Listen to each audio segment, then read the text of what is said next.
Embark on a journey through history as we unravel 12 astonishing and, at times, downright bizarre facts about world leaders. From the peculiar beauty regimens of Libyan dictator Muammar Gaddafi to the unorthodox career path of Pope Francis, who once worked as a nightclub bouncer, these stories showcase the unexpected facets of renowned figures. The time leap years caused a major headache for Caesar. All right, picture this. Way back in 45 BCE, Julius Caesar, the big shot in ancient Rome, was all about fixing their wonky calendar. You see, those early Romans had this wonky 355-day calendar with a funky solution. Every second year, they slapped on a short 22 or 23-day month to keep their festivals on track. But Caesar thought, hey, let's make life simpler. So, with the help of his stargazing buddy Sosigenes, he cooked up a 365-day calendar. It was all good, but Caesar decided to spice things up every 4 years. After the 28th day of Februarius, which we now know as February 29th, they'd throw in an extra day. That's how the leap year came to be, a neat way to keep time in check according to Caesar's grand plan. But hold on. Around 10 BCE, some calendar math goof-up happened, and they were adding leap years every 3 years instead of 4. Oops. They put the brakes on leap years until 8 AD to sort out the mess. And that's the quirky tale of how leap years leaped into our lives, all thanks to Julius Caesar and a bit of calendar confusion. King Henry VIII's grooms of the stool. Back in the days of King Henry VIII in England, he had this unique group of guys who had a pretty unusual job. Imagine being appointed as the person responsible for helping the king with his bathroom needs. That was the gig of the grooms of the king's close stool. King Henry had 4 of these grooms: Sir William Compton, Sir Henry Norris, Sir Thomas Heneage, and Sir Anthony Denny. These guys were more than just bathroom buddies. They were like the king's personal attendants. They not only took care of his toilet stuff, but also made sure he had water, a washbowl, and a towel. Talk about hands-on service. King George III's blue urine. They say King George III had blue urine. Yeah, you heard it right, blue. Turns out, after he passed away, experts looked into it and said he had this genetic blood disorder called acute intermittent porphyria. Fancy name, right? This condition could explain why he acted a bit crazy, and of course the whole blue pea situation. It's like his body had this unusual way of showing something was not quite right inside. So, King George III, the king who lost America, also had this mysterious blue pea mystery going on, all thanks to a tricky blood disorder. History sure does have its share of interesting tales. Queen Victoria's underwear. All right, let's talk about Queen Victoria. She was a big deal in British history, ruling for a super long time from 1837 until she passed away in 1901. Now, here's a quirky thing that happened after she left us. After Queen Victoria's death, her clothes, including her underwear, got divided up among her court people as souvenirs. Imagine that, her royal undies being passed around as mementos. You could tell they were hers because she had this fancy symbol, called a cipher, stitched onto everything: President Abraham Lincoln and the Wrestling Hall of Fame. Guess what? Abraham Lincoln, you know, the super famous American president, got himself a unique honor. He's in the National Wrestling Hall of Fame. Now, you might not have expected that because we usually remember him for leading the country during a big moment in history. Turns out, when Lincoln was a young guy, he was into wrestling. With those long arms and legs, people thought he was pretty good at it. Actually, he only lost once in around 300 matches. That's some serious wrestling talent. And get this, he wasn't just good at throwing people around, he also knew how to talk some smack. After winning a match, he once challenged the crowd like a true wrestling champ, saying, "I'm the big buck of this lick. If any of you want to try it, come on and wet your horns." President William McKinley and the handkerchief. Let's talk about William McKinley, the 25th President of the United States.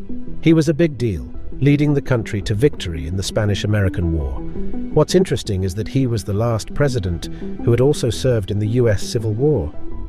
Now, McKinley had this deep love for his wife, Ida Saxton. She wasn't in the best health for more than 20 years, but McKinley stuck by her side through thick and thin. Here's a sweet detail. Even at state dinners, where it wasn't exactly the norm, Ida would be right there beside him. But McKinley was careful about not showing too much of Ida's illness to the public. When she had an epileptic seizure, he would gently cover her face with a handkerchief, kind of like protecting her privacy. It goes to show the love and care McKinley had for his wife, making their story a unique part of American presidential history.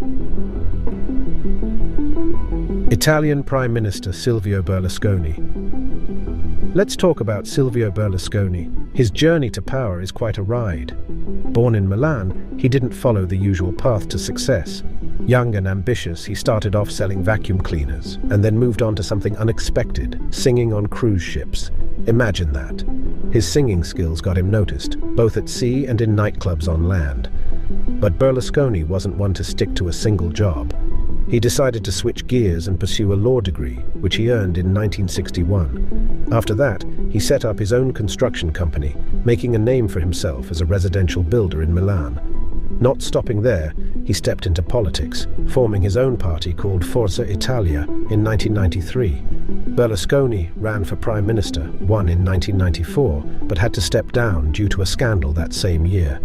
He made a comeback in 2001, staying in power until 2011, when he had to resign again. Surprisingly, he didn't run for prime minister in 2013 and still came out on top. Berlusconi's journey is a roller coaster of careers and politics, proving that he's not one to shy away from a challenge. Pope Francis. Let's dive into the story of Pope Francis, a pope who's won hearts for his fresh approach to the Catholic Church. People love how he brings a more moderate and understanding vibe to the church, attracting new followers and changing perceptions about the religion. Picture this. By day, he was sweeping floors and doing chemical tests, and by night, he worked as a bouncer at a nightclub. Quite a mix, right? His pivotal moment came during a visit to Rome. Standing in awe of a grand church, a parishioner approached him, asking for a prayer. It was in that moment that Jorge Mario Bergoglio, as he was known back then, felt a calling. He joined the priesthood, worked his way up to become a bishop, and on March 13th, 2013, he got the nerve-wracking but life-changing news. He was elected as the Pope. Meet Zhang Zongchang, a leader during a complex time in northeast China. He worked for the Fengtian clique, showing off his skills as a capable leader and fighter. What set him apart was his clever use of armored cars and white Russian mercenaries who were running away from the war. Now, here's where it gets interesting. Zhang Zongchang was one of the pioneers in having women in his army. That was a bit unusual back then. In 1925, he made some big moves by capturing both Shanghai and Nanking. But hold on, that's probably one of the more regular things about him. Nicolae Ceausescu. Let's talk about Nicolae Ceausescu, the communist leader of Romania. Now, he wasn't exactly known for being warm and friendly. When he was in charge, he brought in some pretty harsh reforms, even by the tough standards of the Soviet bloc. One of the things he's infamous for is this tough policy that caused starvation among his own people. But besides being tough on the country, he was off the charts when it came to being paranoid. Ceausescu was so worried about getting poisoned through his clothes that he kept a bunch of suits locked up, and his staff made sure they were safe from any possible harm. After he wore a suit, it was taken out and burned. Talk about extreme measures. Muammar Gaddafi. Let's dive into the world of Muammar Gaddafi, the leader of Libya.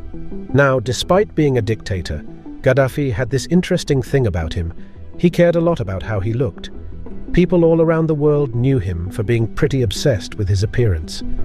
He went all out to present himself as a bit of a heartthrob. To keep up this image, even as he got older, Gaddafi went through some plastic surgery.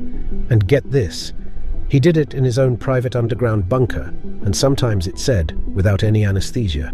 Imagine that, trying to stay youthful in a secret lair. Kim Jong-il, picture this. Kim Jong-il, the son of North Korea's leader, had this wild idea to reshape the country's film industry. And guess what he did? He went ahead and kidnapped one of South Korea's top directors, Shin Sang-ok, along with his ex-wife. Can you believe it? They weren't just kidnapped. They were locked up and made to learn and think differently. Kind of like being forced into a special school. Why? So they could make movies for Kim Jong-il. Now, the movies they made weren't exactly blockbusters, but they did come up with a quirky version of Godzilla that sounds like a bit of fun. Thanks for watching the video. And if you found it informative, please like and subscribe to Time Capsule for similar content. We look forward to sharing more knowledge with you in the future. Until then, take care.